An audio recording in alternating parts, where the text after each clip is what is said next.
이사야서 22장 마지막 부분입니다. 옳고 똑똑한 화, 그냥 옳고 똑똑한 시리즈가 됐네요. 21, 22장은. 이것이 에고의 본성이에요. 굉장히 똑똑하게 놀고 똑똑하게 계산을 합니다. 그렇게 열심히 살고는 돌아보면은 항상 그렇게 되죠. 이렇게 살고 싶지 않았는데, 내가 되고 싶은 사람이 이것이 아니었는데, 참 똑똑한데 사실은 결과는 전혀 엉뚱하게 나옵니다. 박완서 씨의 단편 하나 나누겠는데요. 이 시어머니는 일제시대 때 경성사범을 나왔습니다. 일제시대 때 나왔다, 이걸 굉장히 강조합니다. 왜냐, 일제시대 때 경성사범은 하여튼 전국의 학교에서 수석한 사람들이 겨우 입학하는, 그 학교도 그냥 좋은 학교 중에서지 그냥 일반 학교에서는 수석을 해도 경성사범에 들어오지 못하는 그런 학교였습니다. 그래서 그 길을 이제 졸업하고 교사를 하니까 인류학교에서 섬기고, 인류학교의 학부모들이니까 그 인맥과 정보가 어마어마합니다. 그리고 이 과외 바람이 불 때 돈을 많이 벌고 그 정보를 가지고 땅을 사가지고 굉장히 숨은 재벌처럼 그렇게 됐습니다. 또 이렇게 인맥이 넓고 그러다 보니까 사교 모임이 많고, 또 사교 모임에 가면은 이제 피차간에 잘난 척, 한꺼번에 잘난 척, 그런 거 해요. 교회 다니는 사람들도 마찬가지예요. 자기가 큰 교회 다니면 자기가 이렇게 잘난 줄을 아는, 그게 떼잘남 그런 것들이 있죠, 좀. 그런데 그 모임들을 할 때 돌아가면서 섬기는데, 그때 본인이 섬기는 사람은 창피한 거예요. 누가 와서 섬겨야 되냐? 자식이 와서. 그래서 자식은 이 부모의 자존감의 도구예요. 지금도 그래요. 참으로 불행하지만 그래요. 근데 이제 이 시모님은 이 딸, 아들 하나씩이에요. 근데 이제 딸은 준재벌 집안의 명문대를 졸업한 그 킹카하고 결혼을 했어요. 결혼을 했는데 한 10년 있다가 이혼을 했어요. 이혼한 이유는 이 모든 게 있는 집안에 이 딸이 상당히 이제 미인인데, 그냥 너는 신데렐라만 되면 돼. 우리 집안에 시집 왔기 때문에 너무나 행복하고, 이렇게 다른 사람들 볼 때 너네 며느리 참 이쁘다, 이렇게 신데렐라 노릇만 하면 돼. 이제 그것도 너무 싫고, 그 다음에 또 자기 엄마가 항상 이 사교 모임이 있으면 이 딸을 불러서, 자랑스러우니까 재벌가의 며느리고 이러니까, 그러니까 그 노릇하는 것도 싫고, 그래서 이혼을 해버립니다. 그러니까 이제 이혼한 것을 또 수치라고 생각을 하니까 이 딸을 또 부를 수가 없어요. 아들을 불러야 되는데 아들은 그냥대를 나왔어요. 저는 학교를 1류, 2류, 3류로 부르는 사람들을 굉장히 싫어합니다. 학교가 무슨 1류, 2류, 3류가 있습니까? 어디를 들어가든지 자기가 어떻게 무엇을 배우느냐가 더 중요한 것이지. 하여튼 그래가지고 출세도 못했고, 또 돈도 없고, 그리고 회사도 이름도 없는데 댕기고, 그런데 집도 없어요. 그러니까 이 시어머니가 이 아들을 불러서 뭐를 좀 하려고 하면은 좀 제한된 게 많으니까, 그래서 그랬는지 아파트를 하나 사줬습니다. 서울의 아파트는 굉장히 좀 비싸고 손님들을 초대할 만큼 큰 거는 엄청난 값이에요. 그래서 그거 사줄 때 그 시어머니가 너희들 그동안에 고생했다. 너희들 힘들었을 텐데 엄마가 생각이 참 짧았구나. 이러고 사줬으면 얼마나 좋았겠어요? 근데 그렇게 안 됐어요. 들어보세요. 나중엔 이렇게 우리의 생색까지 내주었지만 그 꾸중을 들을 때는 정말이지 끝까지 참아내기 힘들어 그 돈 도로 내놓고 싶었지만 못 그랬다. 남편이 나 대신 그래주길 바란 것도 같고 남편이 그러면 어쩌나 조마조마했던 것도 같다. 아무튼 우리의 참을성이 아파트 한 채 값이라면 우린 대단한 사람들임에 틀림이 없다. 그게 그리 오래되지 않은 근래의 일인데도 그 일을 계기로 이 집에 시집 오고 나서 20여 년 동안 한결같이 고부 사이를 평화롭게 유지시켜 주던 불간섭주의랄까 쿨한 관계가 순식간에 무너졌다. 부모 자식 간에도 자유를 사고 팔 수 있게 하는 게 돈의 힘이라는 걸 뒤늦게 깨달았지만 돌이킬 수 없는 일이었다. 아파트를 사주시고 나서 시어머니가 나에게 말씀하시는 투가 강압적으로 변한 것도 사실이고 내가 그걸 꾹 참고 받아들인 것도 사실이지만 이렇게까지 될 줄은 몰랐다. 처음 시작이 얼마나 모욕적이었는지는 잊혀지지 않는다.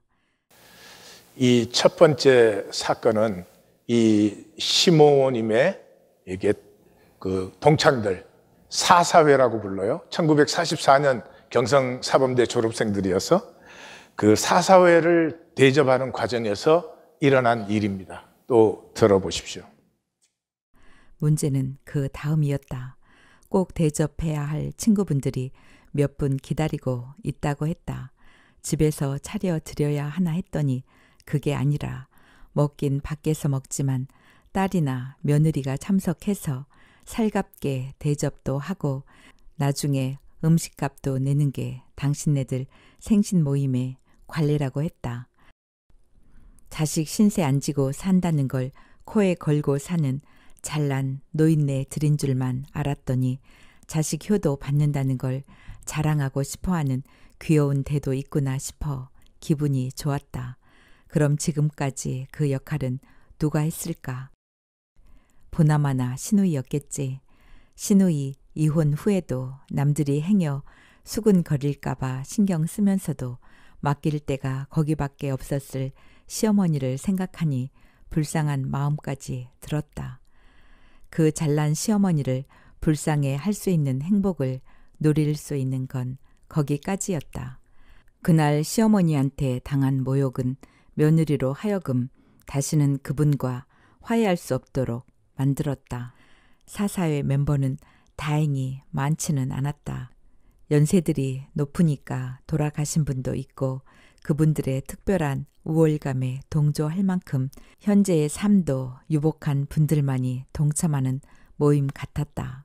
엘 호텔이라면 점심값이 꽤 나갈 텐데 내심 쫄지 않는 건 아니지만 그래도 처음 해보는 대외적인 효도인데 그 정도는 해야지. 집에서 요리 솜씨 부릴 때보다 훨씬 더 신이 났다.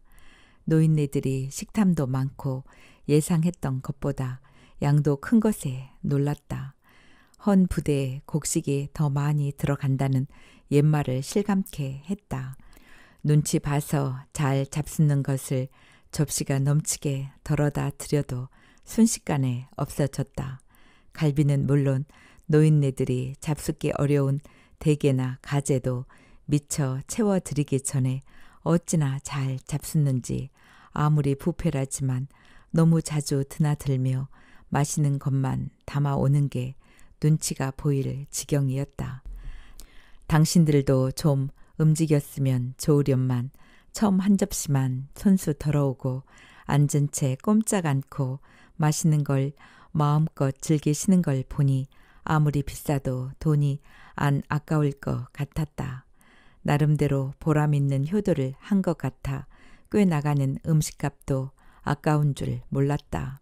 카드로 긋고 영수증을 받는데 손님들을 저만치 앞세우고 뒤처졌던 시어머니가 종종 걸음으로 돌아오더니 영수증을 날렵하게 낚아채서 당신 핸드백에 찔러 넣으면서 날카롭게 속삭였다. 내 구자로 붙여주마. 더도 말고 덜도 말고 꼭 그만한 액수가 다음 날 내 통장으로 입금돼 있었다. 그 순간 모욕당한 듯한 기분은 아파트를 당장 토해내도 시원치 않을 것 같았다. 아가 고맙다. 네가 그렇게 해주니까 내 얼굴이 번떠 쓴 것 같구나. 이랬으면 얼마나 좋을까요? 이 얘기에서 이 시모도 걱정이지만 저는 젊은 사람들도 걱정이에요. 그런 아파트만 사주면 그런 모욕은 10번 당해도 괜찮다. 요즘 젊은이들은 또 그러지 않을까 싶은 괜한 걱정도 합니다. 이 문제의 핵심은 부모 자식 간에도 단절되어 있습니다. 이 세상은 모든 것이 단절되었다는 전제 위에서 이 인간 게임, 이 세상이 이루어지고 있어요. 단절되어 있으면 통하는 것은 돈밖에 없습니다. 가슴이 통하면 돈은 힘을 잃습니다. 별로 중요하지 않아요. 하나됨이 있는 곳에는 돈이 오히려 수치가 될 수도 있어요. 돈은 필요한 것이지만 지금 우리가 사는 세상에는 돈이 너무 높아져 있어요. 아니, 신이 되어 있어요. 이 단절된 인간 게임에는 돈이 힘이고 모든 것이 돈으로 되기 때문이죠. 그러나 우리의 삶에는 그것만 있는 건 아니죠. 이 하나님이 창조하신 세계의 신비가 있죠. 아무리 돈으로 모든 것이 이루어진다고 해도 부부가 돈만 있다고 행복해지는 건 아니죠. 나무 한 그루가 자라고 이 꽃 한 송이가 피어나는 것도 다 하늘과 땅이 통하고 바람이 통하고 햇빛이 통하기 때문에 이 세계가 있는 것이지요. 자칫 잘못하면 인간 개인밖에는 못 보는 머리밖에 없는 사람들이 됩니다. 머리는 필요한 것이지만 머리보다 소중한 것은 가슴이다. 머리로 아무리 알아도, 머리로 아무리 똑똑해도 가슴이 행복하지 않으면 아무 소용이 없어요. 사도 바울은 출세 가도의 최선두를 달리던 사람입니다. 새파랗게 젊은 나이에 사내들인에 들어가 있었으니까요. 율법의 의로는 흠이 없었다. 그런 사람이었습니다. 근데 그가 이렇게 고백합니다. 우리 번역은 조금 의미가 분명하지 않아요. 여기 사용한 언어가 회계 용어, 대차대조법 용어예요. 그러나 무엇이든지 내게 이익이라고 생각하던 것을 내가 그리스도를 위하여 이제는 손해로 계산한다. 여긴다는 말은 카운트, 계산한다는 말이에요. 또한 모든 것을 손해로 여기면 내 주 그리스도 예수를 아는 지식이 가장 고상하기 때문이라. 후펠에호, 여기 고상하다는 말은 후펠에호라는 단어인데 비할 것이 없다. 이것과는 무엇을 견줄 것이 없다, 그런 뜻이에요. 내가 그를 위하여 모든 것을 잃어버리고도 배설물로 여기면 그리스도를 얻는 것이 더 귀하기 때문에. 우리 이 현상 세계에서 얻는 것은 다 배설물이에요. 음식 아무리 귀해도 먹은 후에는 배설물 되죠. 물건 아무리 비싸고 좋은 것을 사도 It's a matter of time. 1년 후에 쓰레기가 되느냐, 10년 후에 쓰레기가 되느냐, 30년 후에 쓰레기가 되느냐. 결국은 배설물이 되는 것이죠. 성공, 지위, 내가 인류대를 나왔다. 다 좋은 것이에요. 그러나 기억하십시오. 인간 세계의 모든 것은 결국은 배설물로 돌아가요. 그것이 용도예요. 그러므로 하나님 아버지를 안다. 라고 말할 때 교회 댕긴다 그런 말이 아니에요. 하나님 아버지를 알 때 마귀의 거짓에서 자유해지는 것이에요. 마귀의 거짓이 많지만 무엇보다 불안이죠. 불안한 사람은 모든 걸 지키는 걸로 생각해요. 건강도 지켜야 되는 거예요. 되게 건강을 지키려고 하면 문제는 꼭 발생해요. 예. 그냥 마음 편하게 사는 게 건강의 비결이에요. 그리고 또 수치심. 이 세상은 우리한테 뭐 태어나는 순간부터 그러잖아요. 네가 뭔데? 네가 뭐 공부를 잘했어? 네가 돈을 벌었어? 네가 뭐 성공한 게 있어?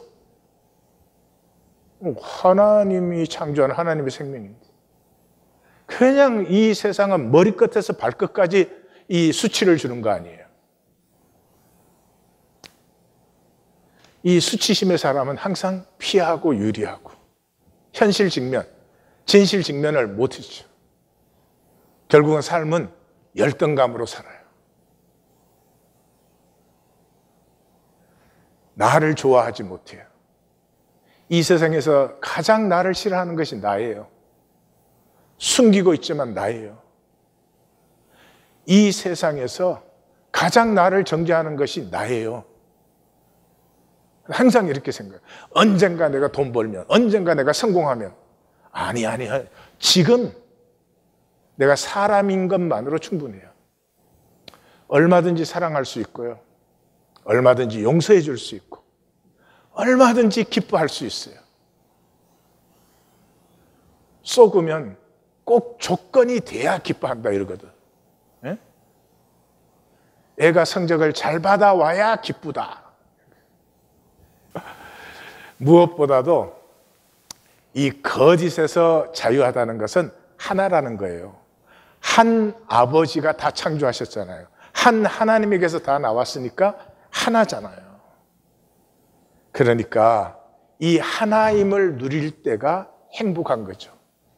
행복은 일체감이에요. 부부 사이가 되었든지 부모 자식이 되었든지 친구 사이가 되었든지 일체감을 느낄 때가 가장 행복한 때예요. 그래서 마귀는 모든 것이 단절됐다 이러는데 예수님은 오셔서 그걸 회복하신 거잖아요. 그는 우리의 화평, He's our shalom.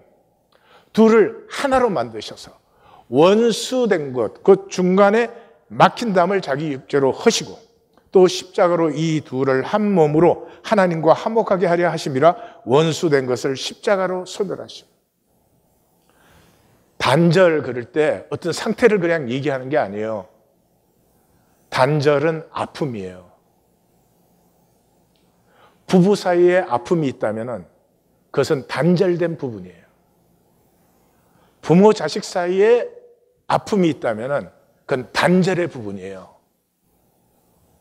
하나로 통하면 아픔 때문에 더 하나가 되고 더 서로 힘이 되어줄 수 있어요. 예수님의 십자가는 이 단절을 회복하셨다는 거죠. 그런데 이 종교단체 만들어 놓고 뻔질나게 드나들지만 여전히 단절된 채로 살아요. 이 단절된 채로 사는 종교인의 어리석은 똑똑함, 이것이 이번 주 본문입니다. 셈나는 BC 8세기에 팔레스타인의 전국을 주도한 그런 똑똑한 사람입니다. 근데 그렇게 똑똑한 사람인데 뜨악하게 어리석습니다. 뜨악하게 어리석어요. 그 어리석임이 뭐냐 그러면 자기 이익을 챙기는 거예요. 기억해 주십시오. 자기 이익을 챙기는 것은 잘 챙겼든 못 챙겼든, 누가 챙겼든 어디서 챙겼든 어떻게 챙겼든 어리석은 것이에요. 이상합니까? 그렇게 들어본 적이 없죠. 그죠? 이익을 챙기는 게 똑똑한 것이라고 들었죠. 부부 사이의 이익을 챙겨보십시오. 부부 사이의 모든 것이 다 무너집니다. 친구 사이, 가족 사이, 그리고 그것은 우리의 일반 관계에서도 마찬가지입니다. 이익을 챙기는 사람은 자기는 이익을 챙기는 것 같지만 주변에서 다 압니다. 저 사람 별로 가까이 하고 싶지 않다고. 제일 불행한 사람이 가까이 하고 싶지 않은 사람이에요. 제일 행복한 사람은 가까이 하고 싶은 사람이에요. 15절에서 18절까지는 셈나에게 임한 prophetic 메시지입니다. 선지자의 선포예요. 주 만군의 여호와께서 이르시되 너는 가서 이 국고와 왕궁을 맡은 자, 이 멸시가 들어있죠. 그 셈나에게 이르기를 내가 여기와 무슨 관계가 있느냐? 여기에 누가 있어서 여기서 너를 위하여 묘시를 파느냐? 여기가 3번 나왔죠. 여기는 다윗성 안에 있는 왕들의 묘실입니다. 그 왕들의 묘실에서 높은 곳에 자기를 위하여 묘실을 팠고 반석에 자기를 위하여 처소를 쪼아내었도다. 여기도 3번 나왔죠. 자기를 위하여도 3번 나왔습니다. 셈나는 똑똑하니까 이제는 확신합니다. 예루살렘은 멸망합니다. 아수르 군대에 대항하고 쓸 수 있는 성읍은 없습니다. 예루살렘보다 몇 배 강한 성읍들이 다 점령이 되었습니다. 그러므로 예루살렘이 멸망한 다음에, 예루살렘 멸망 안 하면 왕들의 묘실에 자기 묘를 쓰면 큰일 나죠. 사람들이 가만히 있겠어요? 근데 멸망하니까 그 아수르군도 손대지 않는 그 왕실의 묘실 제일 높은 곳에다 자기 묘를 파고 있어요. 그때 자기 묘는 자기 가족 묘입니다. 얼마나 머리가 잘 돌아가는 사람이에요. 우리한테 비하면 아무것도 아니지만. 예. 이것이 종교인이 만나야 되는 아픈 진실이에요. 만나야 됩니다. 하나님을 섬기는데 나를 위하여, 자기를 위하여 삼에 나왔어요. 복이 아니라는 거예요. 그게 만약에 복이라면 하나님이 자기를 위하여 열심히 하라고 했을 거예요. 복이 아니라는 것을 깨우쳐 주는 것이에요.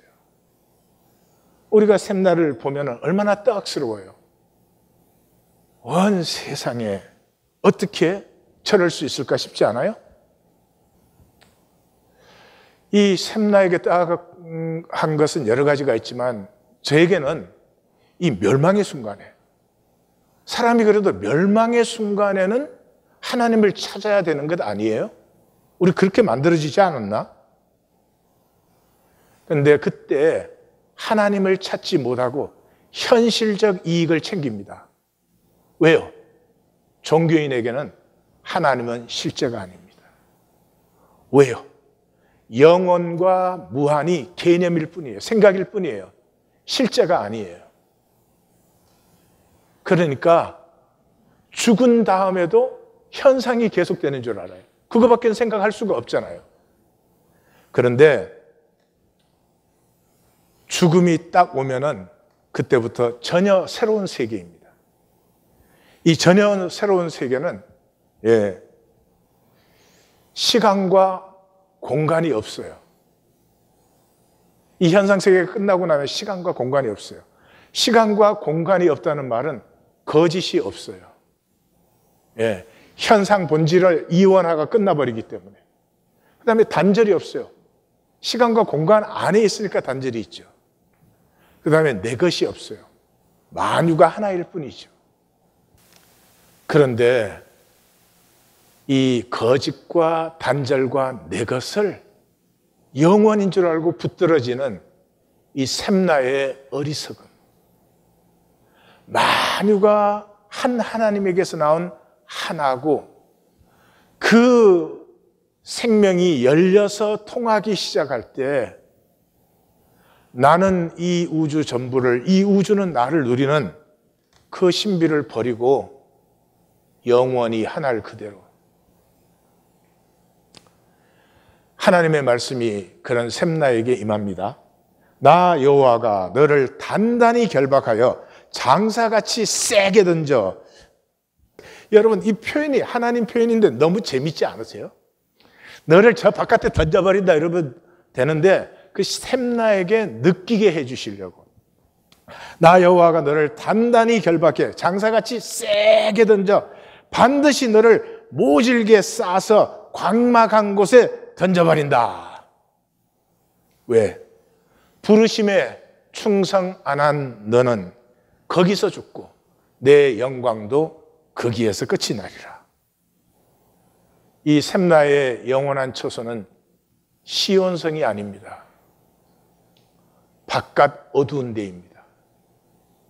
자기 묘소를 시온성에 쓰려고 했던 사람에게 하나님께서 너 주소는 여기가 아니고 거기야. 아픈 사실은 셈나보다도 우리입니다. 종교인은 부르심에 충성하지 않습니다. 우리는 다 부르심을 받았습니다. 무엇을 하고 있어도 부르심이 있습니다. 왜냐 그러면 이 세상에서 가장 영광스러운 일은 교회가 되는 것입니다. 하나님 안에서 하나 된 사람들만이 만유가 하나임을 보여줄 수 있고 나타낼 수 있고 증거할 수 있습니다. 말로 설명하는 것 아니고 교리로 가르치는 것 아니고 그렇게 지식으로 알아야 아무 소용이 없습니다. 하나님의 모든 아름다우심은 하나됨에서 나타납니다. 단절된 자리가 하나 될 때 반드시 그곳에 하나님의 은혜와 영광이 나타나게 되어 있습니다.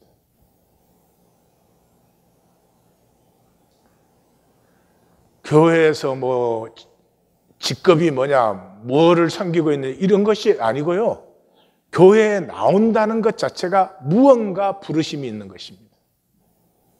그런데 그 부르심에 충성 않고 자기를 위하여, 자기를 위하여. 이 얼마나 어리석은 악입니까? 이 이후에 이제 왕의 선언이 이루어지죠. 이 왕의 선언은 하나님의 터치예요. 하나님 터치. 하나님이 치시면 우리는 그냥 박살이 나버립니다. 마지막 순간까지도 우리를 돌아오기 원하시는 하나님은 우리를 살짝이 건드리십니다. 덩어리 이렇게 툭툭 터주지. 나 여기 있다. 잊지 말아라. 그렇게 하시는 거죠. 그래서 여기에는 내가가 3번 나옵니다. 내가 내 관직에서 쫓아내고 내 직위를 낮춘다. 이제 히스기야가 왕으로서 말하는 거죠. 내가 hilki야의 아들 내 종 엘리야김을 불러서 너의 옷을 입히고 너의 띠를 띄우고 내 정권을 맡기리니 그가 예루살렘과 유다의 집에 아버지가 되며. 예, 그 영광과 권세를 주는데 그 영광과 권세를 위해서 아버지의 가슴을 주는 것이죠. 모든 부르심 속에는 하나님의 가슴을 주십니다. 왜냐 그러면 하나님의 가슴 없이는 그 부르심을 섬길 수가 없습니다. 아버지의 가슴을 주세요. 그러면 어떻게 되느냐? 내가 다윗의 집 열쇠를 그의 어깨에 두리니 열면 닫을 자가 없고 닫으면 열 자가 없어요. 아버지의 가슴을 받은 자에게서 아버지의 권세가 나타납니다. 지금 이건 엘리야김 임직식에 하는 얘기거든요. 그렇지만 사실은 하나님의 가슴은 엘리야김보다 셈나가 이 얘기를 듣기를 원하고 있어요. 왜요? 자기 이익을 챙기려고 자기가 무엇을 버렸는지, 얼마나 아름답고 귀한 권세와 영광을 겉으로는 하는 척하면서 속으로는 다 버리고 그 중심에는 자기 이익 챙기는 좁쌀만한 이기심 때문에 그 영광과 권세를 다 버렸죠. 그런 셈나를 엘리야김에게 하는 얘기를 통해서 셈나를 터치해 주는 것입니다. 돌아오라고. 돌아오라고. 그래서 그 위에 약속이 임합니다. 못이 단단한 곳에 박힌 같이. 지금 이 엘리야김 총리층과 이 셈나의 주기 변경은 지금 이제 주도권이 누구에게? 왕에게 있죠. 이 히스기야 왕은 이사야 선지자의 말씀을 받는 가슴이에요. 그러니까 이사야 선지자와 히스기야 사이에는 하나님의 경륜이 흐르기 시작하고 있어요. 나 하나 잘 먹고 잘 살자가 아니라 영원한 하나님의 계획에 참여하는 사람들이 되어 있어요. 이 이상 단단한 곳이 어디 있고 이 이상 영원한 곳이 어디에 있어요. 거기에 이 못을 박아주는 거예요. 어마어마한 찬스죠. 거기에 박혀 있기만 하면 되는데 어떻게 되는지 두고 봅시다. 못이 단단한 곳에 박힌 것 같이 그를 경고케 하며 그가 그 아버지의 집에 영광의 보좌가 되고 그 가문의 모든 영광이 그에 걸리리니 그 후손과 족속 전부 다. 셈나가 이제까지 어떻게 했건 간에 말씀이 임했을 때 돌이켜서 그 말씀에 단단히 박히면은 이 모든 영광이 회복되어지는 것인데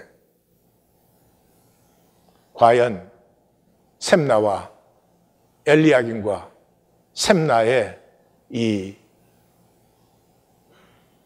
정권의 사람들은 돌이킬까요? 하나님의 선고를 보십시다. 만군의 여호와께서 이르시되 그날에는 단단한 곳에 박혔던 못이 사그리니.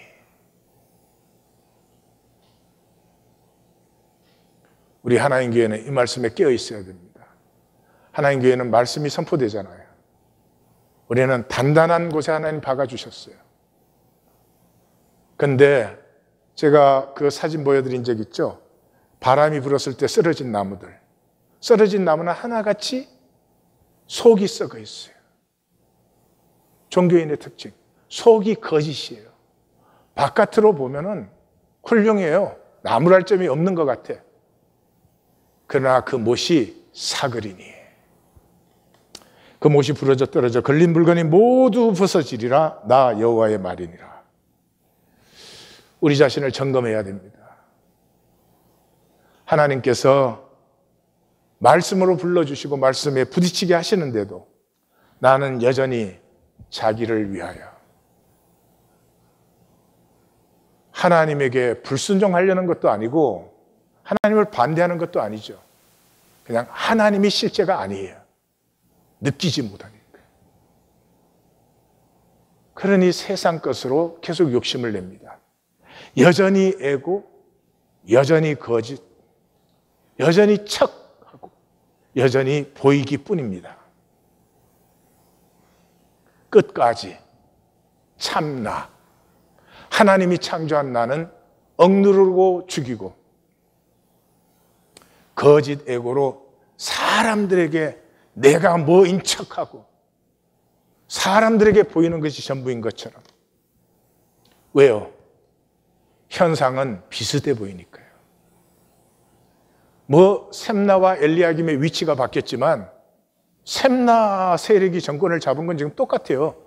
현상적으로는 비슷해 보여요. 근데 만약에 하나님의 경륜, 그 현상 밑에 흐르는 본질을 볼 수 있는 사람이 보면은 영적 지진이 일어난 거예요. 왜요? 히스기야가 말씀을 받고 있어요. 이사야 선지자가 1장부터 오라 우리가 변론하자 이래도 누가 하나님의 말씀을 들어요? 아무도 듣지 않아요. 그런데 히스기야가 말씀을 듣기 시작했어요. 하나님은 이미 말씀을 받는 심령을 통해서 반드시 하나님의 구원을 세우십니다. 그래서 일어날 수 없는 일이 일어나요. 그 당시에 아수르에게 점령되지 않은 성은 없어요. 애국까지 점령되었으니까. 그런데 그 아수르가 예루살렘 정복에 실패하면서 멸망하게 됩니다. 이건 역사적으로, 인간적으로 이해가 전혀 가지 않는 일입니다. 그러나 본질을 아는 사람이면 현상이 아무리 강해 보여도 본질에 부딪히면 현상이 깨어지지 본질은 깨어지지 않습니다. 여기서 우리는 그 히스기야를 만나게 되죠. 랍사게가 와서 막 그 하나님을 모욕하고 아수르 군대의 성읍이 어딨냐? 빨리 항복해라. 막 온갖 얘기를 다 하죠. 그때 히스기야 왕이 듣고 자기 옷을 찢고 굵은 베옷을 입고 여호와의 전으로 갔고. 이게 능력이에요. 이게 능력인 게 보이는 사람은 복이에요. 히스기야가 랍사게가 그 모든 말을 할 때 하나님이 듣고 계신다는 걸 알잖아요. 그러니 하나님 앞에 나아가서 지금 상황은 어떤 상황이든지 하나님 들으셨지요. 하나님의 경륜을 기다립니다. 그러면 끝이에요. 거기 가서 우리가 멸망하게 되었나이다 살려주시옵소서. 이건 다 거짓말이에요. 가짜들이. 그리고 뭐예요? 엘리야김과 셈나와 요한은 이사야 선지자에게 보내요. 이사야 선지자에게 보내요. 이 사람들 보낼 때 히스기야가 이 사람들에게 당부했어요. 무슨 말을 듣든지 절대 대꾸하지 말아라. 이 하나님을 모르면요, 사람 문제가 생기면 이거 사람 논리, 사람 말, 사람 생각으로 이걸 막 풀어내려고, 그러니 말이 말을 만들고 뭐 또 에고가 에고로 부딪히고 막 복잡해. 임재 앞에 나가 그 다음에 말하면 돼요. 네. 아무 대꾸하지 말라. 그리고 딱 듣고 오니까 그대로 이사야에게 보내요. 너희 생각 스탑. 너희 말 스탑. 선지자에게 가서 선지자의 말씀 들어. 지금 어마어마한 역사가 돌아가고 있는데 현상의 사람은 이게 뭔지 모르죠. 히스기야가 막 하나님 앞에 나가서 벽을 보고 막 손을 싹싹 비비면서 뭐 기도한 것처럼 그렇게. 아니요. 경륜을 아는 사람은 임재 앞에 나아가서 하나님의 경륜을 기다리면 돼요. 상황에 뭐 왈가왈부할 게 없죠. 그래서 임재 앞에 나아가는 자가 어마어마한 능력의 사람이요. 그래서 신앙은 혼자서는 절대로 안 돼요. 그래서 말씀 선포 받아요. 그럼 혼자서 생각해. 그 생각으로 항상 끝나지. 임재 안에서 두세 사람이 모인 그곳에서 자기가 만난 말씀을 고백하는 거예요. 오늘 같으면 그렇겠죠. 고백이라면 셈나가 떠나가지만 나는 셈나의 할아버지요.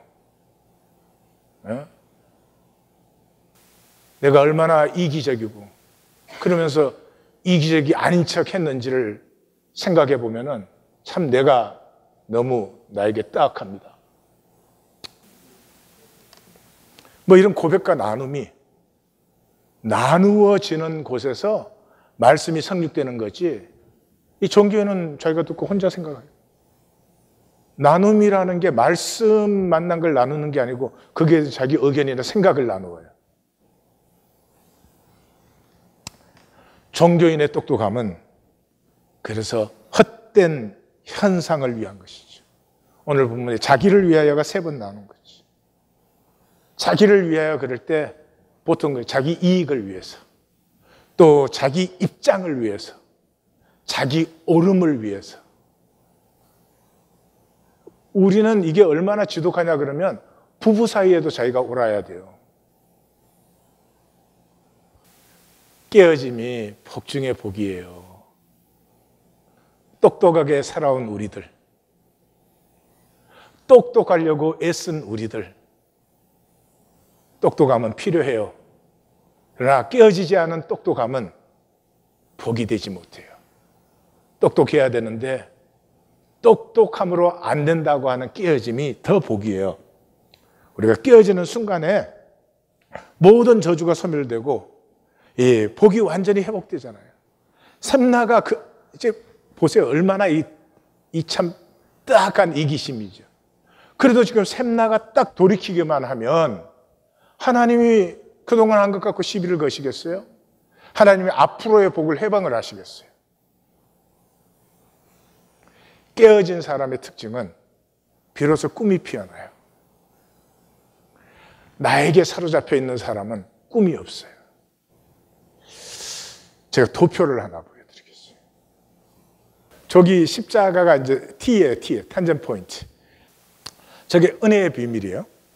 자, 탄젠트 포인트가 내가 하나님이 나를 터치하시는, 하나님이 개입하면 난 죽어요. 이 현상에서는 하나님 나를 터치하세요. 터치하시는 탄젠트 포인트가 딱 이루어지면 그때로부터 하나님을 위해서 살고 싶은 생각이 일어나요. 그래서 하나님의 뜻을 살고 싶은데 살려고 해보면 못 산다는 걸 느껴요. 그러니까 살려고 해볼수록 절망이 돼요. 그게 로마서 7장이에요. 예. 자, 그런데 저기 보세요. A와 B는 거리상 2배거든요. 2배예요. 근데 내가 2배로 절망할 때 저 면적은 은혜예요. 은혜는 2배인가요? 2배가 넘는가요? 예, 면적으로만 봐도 한 4배 넘잖아요. 예. 그런데 여기서 내가 내 마음이 하나님 앞에 열리지 않고 이렇게 좁게 열려 있어. 그러면 면적이 2배 될 때 은혜는 몇 배가 될까요? 비슷하게 2배일 거야. 근데 내 마음이 하나님 앞에 활짝 열려 있으면, 예? 내가 하나님 앞에 나는 정말 죄인이구나 하는 깨달음이 2배가 될 때 은혜는 무한이 되죠, 무한. 근데 저렇게 평면이 아니고 실제로는 입체잖아요. 저게 입체잖아요. 그러니까 사실은 거리가 2배가 될 때 이 입체에 당기는 것은 30배, 60배, 100배죠. 그뿐만 아니라 내 가슴이 하나님을 향해서 각도가 열리면 열릴수록 삶의 은혜는 풍성해지죠. 그러므로 참 내가 나를 보면 정말 의도 공로도 없고 죽을 죄인인데 나도 가정에도 자녀에도 기업에도 하나님의 복이 활짝 열리죠.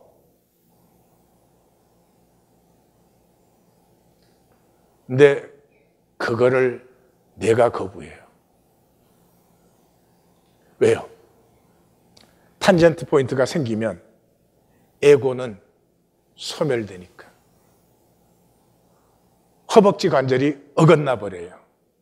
그때로부터 에고는 힘을 잃어요. 그러니까 에고는 절대로 하나님을 만나고 싶지 않아요. 내가 하나님을 알고 하나님에 대해서 알아가지고 내가 뭘 하고 그래서 내가 이렇게 했습니다 하는 나의 의와 공로를 만들고 싶지, 나는 죽을 죄인인데 숨 쉬는 것조차도 하나님의 은혜로서이다. 이게 에고에게는 불가능한 거죠. 그래서 용서받은 자가 될 때, 1만 달란트 용서받은 자가 될 때, 용서받았다는 것은 깨어졌다는 것이. 깨어졌다는 것은 가슴에, 이 사람마다 다르겠지만 송곳 같은 아픔이에요. 송곳에 찔리는 것 같이. 너무나 통렬하게 아파요. 그리고 내가 그렇게 살았을 리가 없지. 거짓말인 것 같아요. 내가 그렇게 이기적으로 살고 내가 사람 속이면서 살았는데 아무리 봐도 내가 그렇게 살았을 리가 없는 것 같아요. 그렇게 살았다는 것이 나에게 너무너무 아프기 때문에.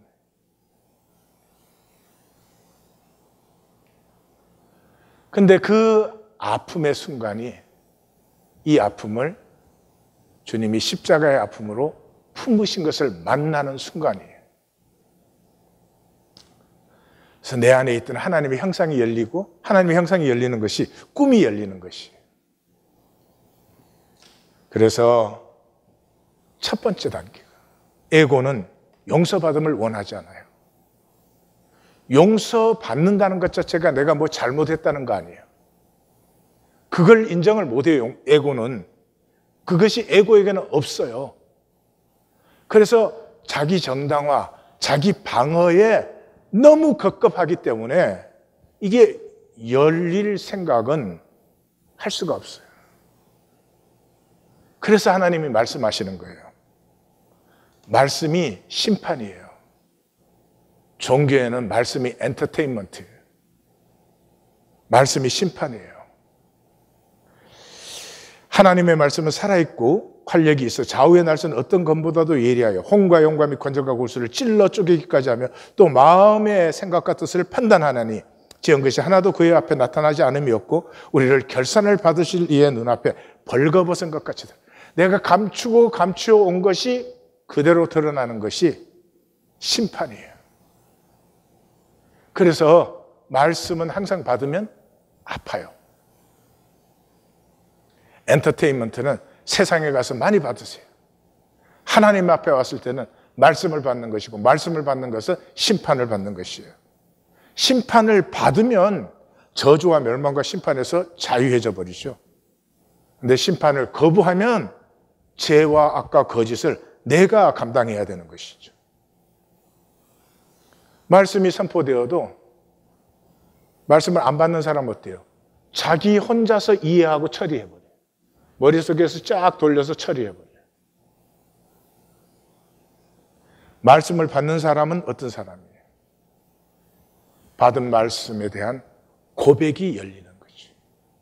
고백이 나누어지는 것이죠. 이것이 두세 사람이에요. 10사람 되면 그게 안 돼요. 혼자서도 안 돼요. 임재 안에 두세 사람이 그래서 중요한 것이죠. 사람이 하나님을 믿는 것은 불가능해요. 믿는다는 것은 어떤 인격적인 대상이거든요. 그런데 하나님은 개체가 아니에요. 하나님은 어떤 한계가 있어야 개체가 되는데 하나님은 무한 영원하니까 개체가 아니에요. 그러므로 성경의 믿음은 그냥 하나님의 신비와 아름다움을 누리는 것이에요. 갓난아기가 엄마에게 안겨서 엄마를 뭐 아는 것이 아니고요.